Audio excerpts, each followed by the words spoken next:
رات گہری ہے، مدینہ کی گلیاں خاموش ہیں۔ ایک بندہ سجدے میں گرا ہوا ہے، آنکھوں سے آنسو بہہ رہے ہیں، ہونٹوں پر بس ایک دعا، اے اللہ مجھے معاف فرما دے۔ یہ کوئی عام رات نہیں، یہ رمضان کا دوسرا عشرہ ہے، مغفرت کا عشرہ۔ لیکن سوال یہ ہے، کیا واقعی ہم مغفرت کے معنی سمجھتے ہیں؟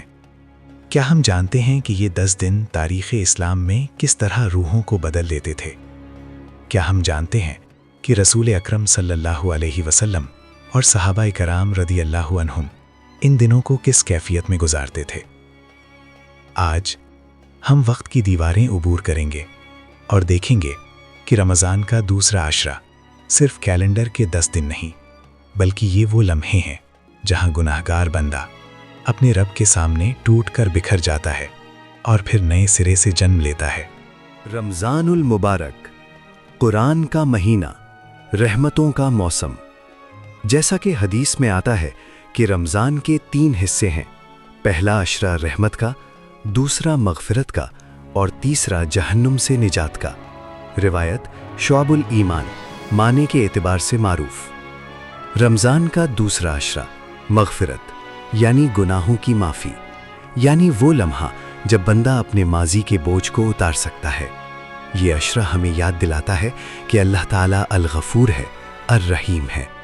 قرآن میں ارشاد ہوتا ہے، اے میرے بندو جنہوں نے اپنی جانوں پر زیادتی کی ہے، اللہ کی رحمت سے نا امید نہ ہو جاؤ، بے شک اللہ تمام گناہ معاف کر دیتا ہے۔ سورۃ الزمر 39:53۔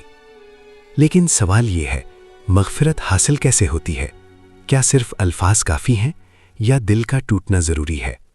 آئیے ہم سیرت نبوی صلی اللہ علیہ وسلم کی روشنی میں اور صحابہ کرام رضی اللہ عنہم کی زندگیوں میں جھانک کر رمضان کے دوسرے عشرے کی اصل حقیقت کو سمجھتے ہیں۔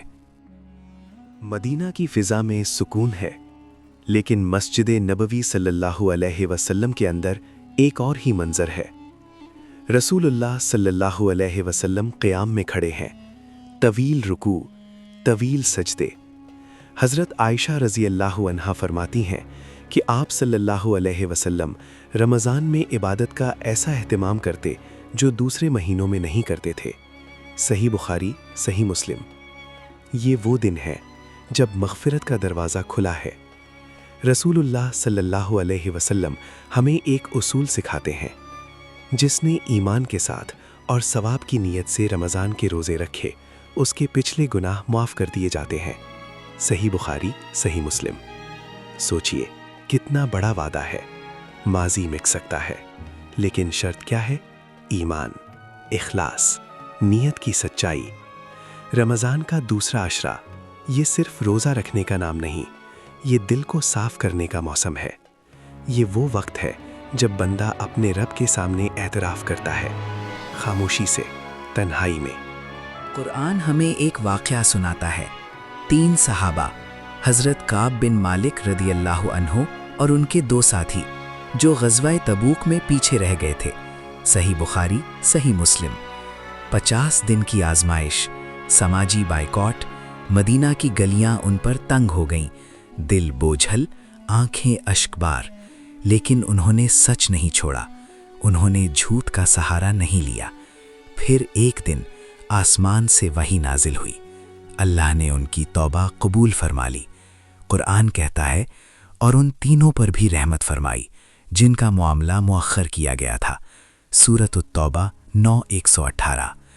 یہ مغفرت کا منظر تھا، یہ وہ لمحہ تھا جب زمین کی تنگی ختم ہو گئی اور دل کشادہ ہو گیا۔ رمضان کا دوسرا عشرہ ہمیں یہی سکھاتا ہے، گناہ ہو جائے تو بھاگو نہیں، واپس آ جاؤ، اللہ انتظار کر رہا ہے۔ رات کا آخری پہر، سحری سے کچھ پہلے، ایک شخص تنہائی میں رو رہا ہے۔ یہ کوئی کمزور انسان نہیں، یہ وہ لوگ تھے جنہیں رسول اللہ صلی اللہ علیہ وسلم نے تربیت دی۔ حضرت عمر رضی اللہ عنہ، جن کی آواز گرجتی تھی، لیکن قرآن کی آیات سنتے تو رو پڑتے۔ روایات صحیح بخاری۔ یہ آنسو کمزوری نہیں تھے، یہ مغفرت کی کنجی تھے۔ رسول اللہ صلی اللہ علیہ وسلم نے فرمایا، 2 آنکھوں کو جہنم کی آگ نہیں چھوئے گی، ایک وہ جو اللہ کے خوف سے روئی،